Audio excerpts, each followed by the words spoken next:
मनुष्य की सबसे बड़ी भ्रांति, सबसे गहरा पागलपन यही है कि वो सोचता है वो चला रहा है इस जीवन को।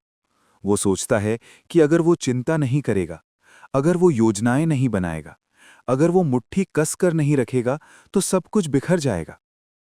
तुम एक नदी में बह रहे हो और तुमने नदी के पानी को कस कर पकड़ने की कोशिश की है। क्या तुम पानी को मुट्ठी में बांध सकते हो? जितना कसोगे, पानी उतना ही तुम्हारी उंगलियों से फिसल जाएगा। तुम्हारे हाथ केवल थकान से भर जाएंगे। उपलब्धि के नाम पर तुम्हारे पास सिर्फ खाली हाथ होंगे और एक गहरा संताप होगा। तुम व्यर्थ ही चप्पू चला रहे हो। नदी तो सागर की तरफ जा ही रही है। उसका तो स्वभाव ही है सागर से मिलना। तुम खामखा अपने अहंकार को ये धोखा दे रहे हो कि मैं नाव खे रहा हूं। अगर तुम चप्पू किनारे रख दो, नाव में आराम से लेट जाओ, आसमान के तारों को देखो, तो भी नदी तुम्हें सागर तक ले जाएगी। पर तुम लेट नहीं सकते। तुम्हारा अहंकार कहता है, बिना कुछ किए मैं कैसे पहुंच सकता हूं? यही अहंकार तुम्हारी सारी पीड़ाओं की जड़ है। मुझे एक पुरानी ज़ेन कथा याद आती है। एक रात घने अंधेरे में एक राहगीर पहाड़ की पगडंडी से फिसल गया। वो गहरी खाई की तरफ गिरा, लेकिन गिरते गिरते अंधेरे में उसके हाथ में एक पेड़ की जड़ आ गई। उसने उसे कसकर पकड़ लिया। नीचे अंधी खाई थी। उसे कुछ दिखाई नहीं दे रहा था। बस हवा की साएं साएं आवाज आ रही थी। ठंड की रात थी। उसके हाथ सुन्न हो रहे थे। पूरी रात वो उस जड़ को पकड़े लटका रहा। वो रो रहा था, चीख रहा था, हे परमात्मा मुझे बचा ले, कोई है जो मुझे बचा ले। रात के तीसरे पहर अंधेरे से एक आवाज आई। आवाज ने कहा, मैं हूं, मैं तुम्हें बचा लूंगा, लेकिन मेरी एक शर्त है। उस आदमी ने कहा, कोई भी शर्त मंजूर है, बस मुझे इस मौत से बचा लो। आवाज ने कहा, तो फिर जो जड़ तुमने पकड़ रखी है उसे छोड़ दो। वो आदमी कांप गया। उसने कहा, अगर मैं इसे छोड़ दूंगा तो मैं अनंत खाई में गिरकर चकनाचूर हो जाऊंगा। तुम परमात्मा नहीं हो, तुम कोई शैतान हो। उसने जड़ को और कसकर पकड़ लिया। वो पूरी रात तड़पता रहा। दर्द से उसकी उंगलियों से खून बहने लगा। सुबह हुई। सूरज की पहली किरण घाटी में उतरी। उस आदमी ने नीचे देखा और वो हंसने लगा। वो अपनी मूर्खता पर रोने लगा। जानते हो क्यों? क्योंकि जिस जड़ को वो मौत के डर से पकड़े हुए था, उसके ठीक 6 इंच नीचे चट्टान थी। एक समतल मजबूत चट्टान। अगर वो रात के अंधेरे में बस अपने हाथ ढीले कर देता, अगर वो छोड़ देता, तो वो खाई में नहीं गिरता, बल्कि अपने पैरों पर खड़ा हो जाता। पर उसने पकड़ कर रखा और पूरी रात नर्क की यातना सही। मेरे प्रिय मित्रों, तुम्हारी स्थिति भी बिल्कुल वैसी ही है। तुमने अपनी चिंताओं को, अपनी महत्वाकांक्षाओं को, अपने दुखों को उसी जड़ की तरह पकड़ रखा है। अस्तित्व तुमसे कह रहा है कि छोड़ दो, पर तुम कहते हो, अगर मैंने छोड़ दिया तो मेरा क्या होगा, मेरी सुरक्षा का क्या होगा? तुम नहीं जानते कि तुम्हारे ठीक नीचे अस्तित्व की ठोस जमीन है। परमात्मा के हाथ तुम्हें थामने के लिए बिल्कुल तैयार हैं, लेकिन वो तुम्हें तभी थाम सकता है जब तुम खुद को छोड़ो। समर्पण का अर्थ हारना नहीं है। अहंकार हमेशा कहता है कि समर्पण का मतलब है कायरता। झुक जाने का मतलब है कि तुम हार गए। लेकिन मैं तुमसे कहता हूं, जीवन में केवल वही जीतता है जो झुकना जानता है। जो अकड़ा रहता है वो आंधी में टूट जाता है। क्या तुमने आंधी में बड़े बड़े पेड़ों को उखड़ते देखा है? बड़े बड़े ओक के पेड़ जो बहुत मजबूत होते हैं, जो कहते हैं हम नहीं झुकेंगे। तेज आंधी उन्हें जड़ से उखाड़ फेंकती है। लेकिन उसी आंधी में एक छोटी सी घास जो जमीन से लगी होती है, वो झुक जाती है। आंधी उसके ऊपर से गुजर जाती है। आंधी डली जाती है और घास फिर मुस्कुराने लगती है। घास बनो। अस्तित्व के सामने घास की तरह हो जाओ। अकड़ो मत। जहां तुम अकड़ते हो वहीं तुम अस्तित्व से टूट जाते हो। तुम्हारी सारी पकड़ तुम्हारे भीतर के खालीपन के डर से पैदा होती है।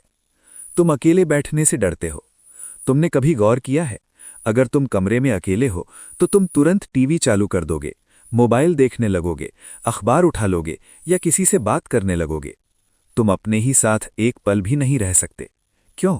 क्योंकि जैसा ही तुम शांत होते हो, तुम्हें अपने भीतर का खालीपन दिखाई देने लगता है और तुम उस शून्य से घबराते हो। तुम उसमें कूड़ा भर देना चाहते हो, विचारों का कूड़ा, शब्दों का कूड़ा, रिश्तों का कूड़ा। लेकिन शून्य कोई डरावनी चीज नहीं है। शून्य तो परमात्मा का निवास है। एक बांसुरी को देखा है? अगर बांस अंदर से ठोस हो, भरा हुआ हो, तो क्या कृष्ण उसे अपने होठों से लगाकर गीत गा सकते हैं? नहीं, ठोस बांस से कोई संगीत नहीं निकलता। बांसुरी को अंदर से पूरी तरह खाली होना पड़ता है, खोखला होना पड़ता है। जब बांसुरी पूरी तरह शून्य होती है, तब कृष्ण की सांसें उसमें प्रवेश करती हैं और एक अद्भुत संगीत पैदा होता है। तुम्हें भी बांसुरी बनना है। तुम्हारे भीतर जो मैं की आवाज है, जो अहंकार का ठोसपन है, उसे भीतर से खाली कर दो। तुम्हारे सारे विचार, तुम्हारे सुख दुख, तुम्हारी सफलता और विफलता, ये सब उस बांस के भीतर का कचरा है। इसे निकाल फेंको। जिस दिन तुम भीतर से पूरी तरह खाली हो जाओगे, उस दिन तुम हैरान हो जाओगे। तुम पाओगे कि परमात्मा ने तुम्हें अपने होठों से लगा लिया है। अब जो गीत निकलेगा वो तुम्हारा नहीं होगा। अब जो कर्म होगा वो तुम्हारा नहीं होगा, वो अस्तित्व का होगा। सिकंदर ने जब आधी दुनिया जीत ली थी, तो वो यूनान लौट रहा था। उसे खबर मिली कि पास ही के जंगल में डायोजनीज नाम का एक फकीर रहता है। सिकंदर के गुरु ने कहा था कि अगर कभी उस तरफ जाना तो डायोजनीज से जरूर मिलना। सिकंदर अपनी पूरी सेना के साथ उस जंगल में गया। उसने देखा सुबह की धूप खिली है, नदी बह रही है और डायोजनीज रेत पर नग्न लेटा हुआ धूप सेंक रहा है। सिकंदर उसके पास जाकर खड़ा हो गया। सिकंदर की परछाई डायोजनीज पर पड़ी। डायोजनीज ने आंखें खोली और सिकंदर को देखा। सिकंदर ने अहंकार से कहा, मैं महान सिकंदर हूं, मैंने दुनिया जीत ली है। मैं तुम्हारी सादगी से बहुत प्रसन्न हूं। मांगो, क्या चाहते हो? मैं तुम्हें आधा राज्य दे सकता हूं। डायोजनीज हंसा, ऐसी हंसी जो सिर्फ एक मुक्त पुरुष ही हंस सकता है।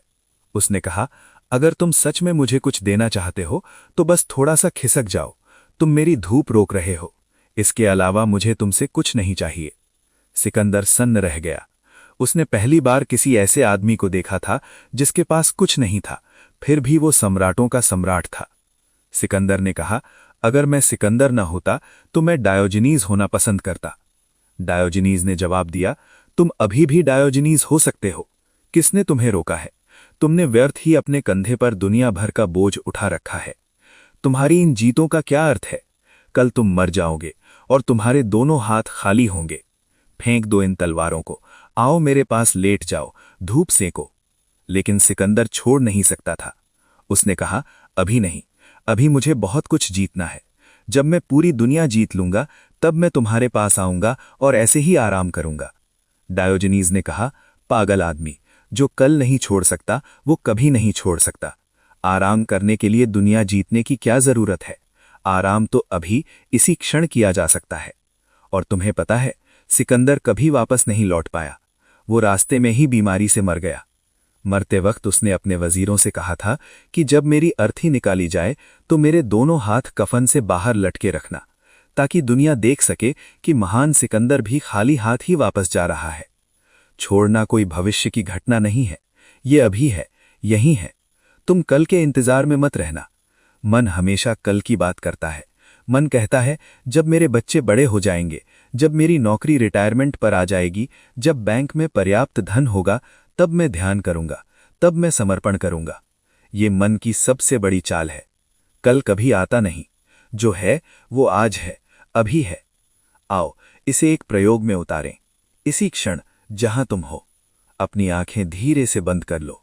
शरीर को बिल्कुल ढीला छोड़ दो। ऐसा अनुभव करो जैसे तुम बर्फ हो और धूप में पिघल रहे हो। पैर ढीले, हाथ ढीले, गर्दन ढीली। भीतर जो भी विचार चल रहे हैं उन्हें चलने दो, उनसे लड़ो मत। उनसे लड़ना भी पकड़ना है।